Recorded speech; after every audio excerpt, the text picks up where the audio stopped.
We've been reporting at KSL News Radio that credit cards across America have hit an all-time high.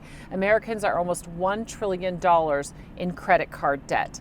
Shane Stewart, certified financial planner with Deseret Mutual Benefit Administrators, with us right now to give us some tips on how to say no to ourselves so that we don't continue to accumulate more debt. So if I was sitting across from you in a certified financial planning session and I have credit card debt like a lot of Americans do, how would you counsel me to say no to myself when I really want to buy something? Yeah. The first step is to know what you're saying no about. And what I mean by that is find out what you actually spend. Most Americans, and especially any human being, just don't know what they're actually spending. So set a budget? Yeah. But I call it a spending plan, and the reason I call it a spending plan is you get to spend. A budget, there's nothing you get to do, right? It's a very penny pinching term. It sounds like liver and onions when you say a budget. Yeah. Right, yeah. And so if you have a spending plan, it doesn't mean you have to adhere to that 100% of the time. It just means you have a pretty good idea, and there's so many apps and tools out there that you can use to just get a feel for where you are. Then you know if you can tell yourself, can I afford to do this or not? It's actually the reason many people don't put a spending plan or a budget together. They don't want to know. They just want to.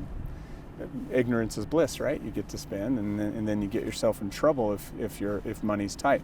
So if you have some sort of spending plan where you've been tracking, then you know, okay, can I afford this?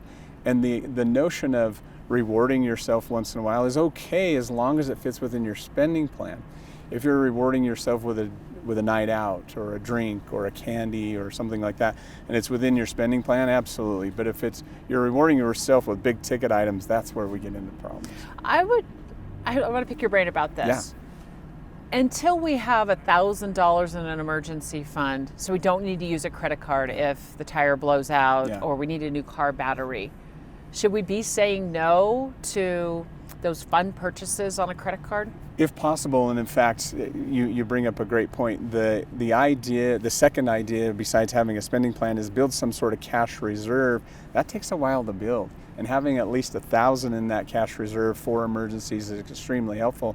That should not only be in your spending plan, but you should be saying no to yourself for a while until that's built, until there's at least something there.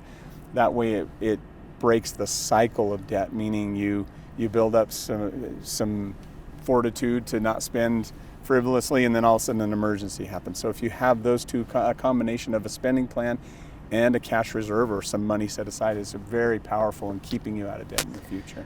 What works for me is a 24-hour rule. Yeah. If I'm going to take out the credit card to buy something, I give myself a 24-hour buffer to think about it. If I go to sleep and wake up and it's not on my brain, I usually don't go back and buy it. Yeah.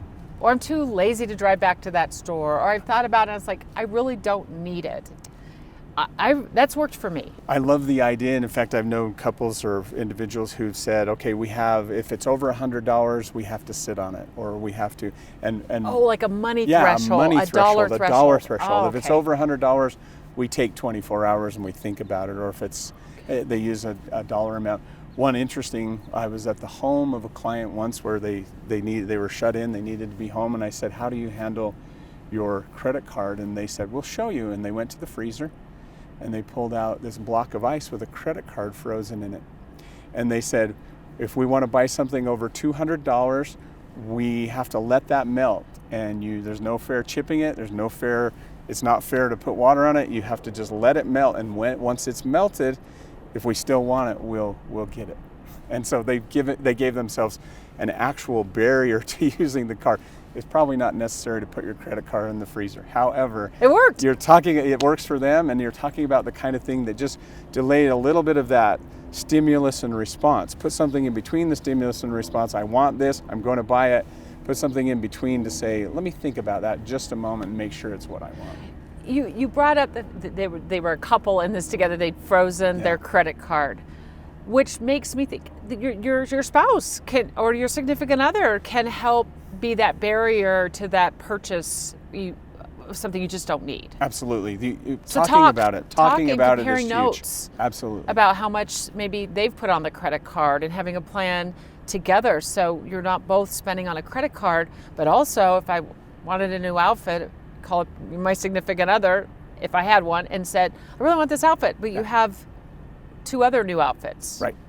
And, they talk you out of it. Right. Or at least make sure that you really know what you're talking about. It's someone to talk to about it, and make sure that you really want to do that, and it's a prudent decision. Communication is key when you're talking about financial situations.